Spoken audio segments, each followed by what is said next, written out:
So what I would tell people from outside of South Carolina, that NASCAR is trying to grow the sport, and one way you grow the sport is you take images that divide us and ask that they not be brought into the venue.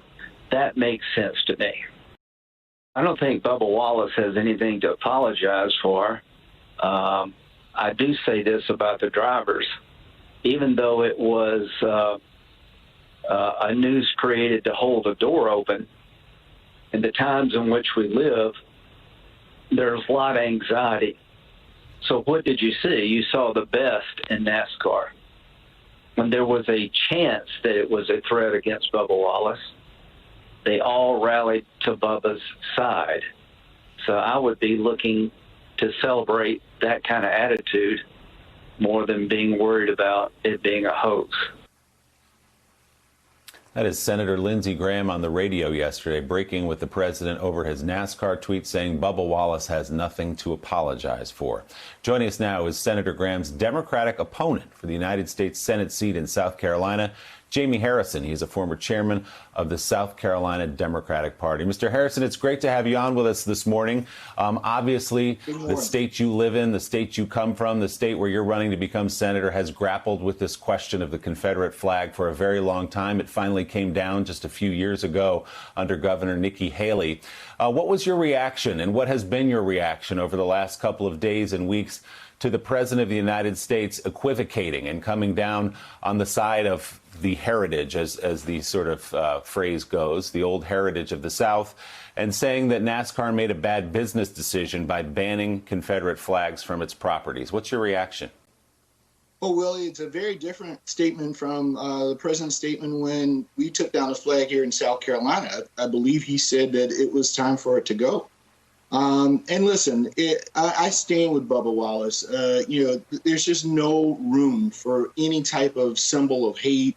And we got to push back against those things. I hope Lindsey Graham will join me in saying that the Ben Tillman statue that is on the grounds of the State House needs to go.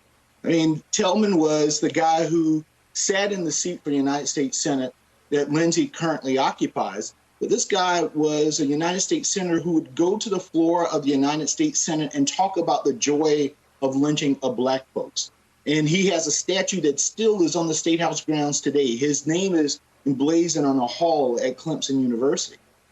It's not about us forgetting our history. It's about making sure that we elevate those folks who deserve to be elevated. We know that history all too well here in South Carolina. And it's about time that we close the chapter on the old South and really start a new chapter on a new South that is bold, that is inclusive, that is diverse, that incorporates all of us. And that's the greatness of the state. That's the greatness of this country. And I hope we see the courage in our leaders to move forward in that direction. How do you see this debate playing out over the statues? Obviously, a Confederate monument like that and the man you just described should not be standing on a pedestal, as you said. But there's been some discussion over the course of the last couple of weeks and review of America's history. And there are those who say even someone like George Washington or Thomas Jefferson, who owned slaves, doesn't deserve to have his name on a school or have a statue to him. Do you believe those statues should come down? I think each community is going to have to make a determination about what they see as what's being a symbol for them and what they represent. Listen, we can't revisit our history. We can't rewrite our history. We understand that. And statues are only part of how you tell your history. You also have history books. And so I think we just need to figure out what brings us together as a community, what helps us move forward as Americans. And so, in terms of the Confederate names on military bases, I think those things probably should be revisited. But in terms of, presidents and all, I think it has to be a different standard probably as we look at those things. But, it's hard. And listen, this is not easy stuff. It's not easy at all. I think about, I have a 5-year-old and a 1-year-old, and my 5-year-old is as smart as a whip. And, if I take him over to the State House grounds, he's going to see that these statues are there, and he's going to ask me, Daddy, what did those people do that makes them have a statue? Why should they have a statue on the grounds? There's so many good people in this country that have done such great things. Let's elevate those folks and use them as symbols of how we unite ourselves as Americans. And just to underline it, so you believe there should be a different standard for George Washington than a Confederate leader? Well, I think all of that has to be in discussion, but I do believe that there's certain, I mean, until you start to change Washington, D.C. and all, I think we just got to sit back and step back from the passions and just evaluate whether or not that's the right direction to go. Mr. Harrison, Shauna Thomas is here with a question for you. Shauna? Hi, Shauna. Hi, Mr. Harrison. Hey, good morning. I'm just curious, as you continue to approach your campaign and this conversation about race, which you're partially here to talk about right now, as it continues, as the president sends tweets like the ones we've been talking about all morning, does the conversation about race strengthen your campaign, or does it make it harder to run in South Carolina? Because I think the president's point of view on this is that by stoking racist fears in his base, that's good for his campaign and that's good for his potential to win. I think a lot of us disagree with that, but we'll let him deal with that. But how does it affect your campaign? Listen, you know, the thing that I think about, Shauna, when we're talking about these are things we can't hide from, right? I wake up every morning and I'm a black man who grew up here in South Carolina. I can't change that. And so that's going to be a part of the perspective that I will look at, and the lens that I will look at the rest of the world and how I interact with the rest of it.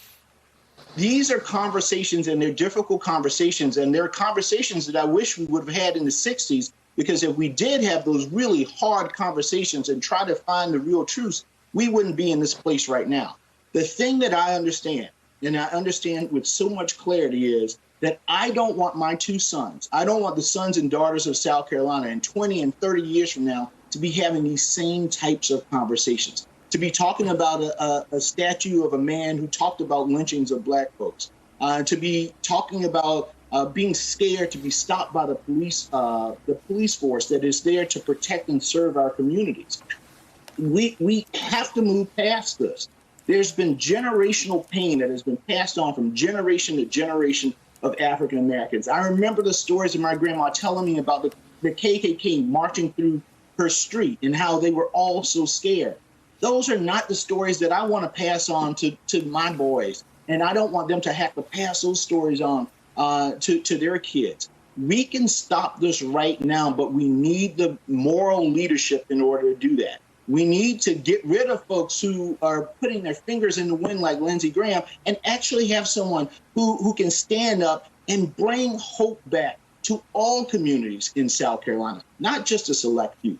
So if that means in this contest, in this campaign, that I have to talk about it, then I'm going to talk about it, because that's what real leadership means. It's not about putting your finger in the wind. It's not about doing what you think is the politically best thing to do or to play Washington political games. It's about standing up on the side of right.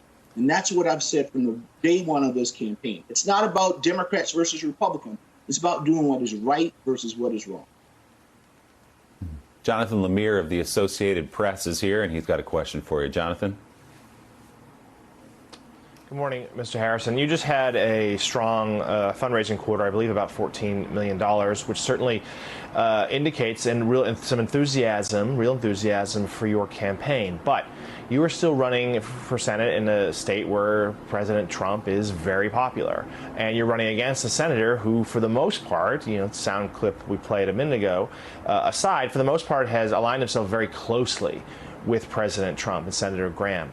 How do you thread the needle? How do you convince voters to do something that we see they don't do very often these days, to split the ticket? How do you convince someone who is going to vote for President Trump to also vote for you? Yeah. Well, listen, in the end of the day, it's about what is a person doing? What is a leader doing for you, your families, and your community? Lindsey Graham has been a missing in action senator. This is a guy who hasn't done a live town hall in South Carolina in well over 3 years. But every night you can flip over to Fox News and he's there with Sean Hannity. So it tells you where his priorities are. Instead of fighting for folks here in South Carolina, he's talking about China caused the coronavirus. But here in South Carolina, people are suffering. We have over 600,000 people in this state who have filed for unemployment. And if you look at the PPP funding allocation, South Carolina is 50th per worker as it relates to the allocation of dollars for our small businesses. This guy has not been doing his job. And in the end of the day, when 38% of your rural communities don't have Wi-Fi, when your hospitals are closing, when, just a few years ago, 14 of our 46 counties had no OBGYNs, it has to come down to your record. Are you doing your job? And if you're not doing your job, you need to go. And that's why I keep telling folks, join JaimeHarrison.com, be a part of this movement to build a new South, to get rid of Lindsey Graham. Because I believe we are making history in this race. People said from the very start, they said, Jaime, you have no chance. And what I said to them is, watch me. And what we have been doing is breaking record and making a new history in South Carolina. We outraised Lindsey last quarter. We will probably outraise him again this quarter by raising almost $14 million, which is unprecedented. And we are going to get voters out, Democrats, Republicans, and independents, who are just tired of him being a rubber stamp, and they want somebody with a spine and a backbone who will stand up for the state of South Carolina. That big second quarter haul, as you said, $13.9 million, nearly doubled the first quarter of $7.3 million, which was a record itself. Democratic candidate for South Carolina's Senate seat, Jaime Harrison, great to talk with you this morning. Thanks for the time. Thank you, Willie. Take care now. Thanks for checking out MSNBC on YouTube, and make sure you subscribe to stay up to date on the day's biggest stories. And you can click on any of the videos around us to watch more from Morning Joe and MSNBC. Thanks so much for watching.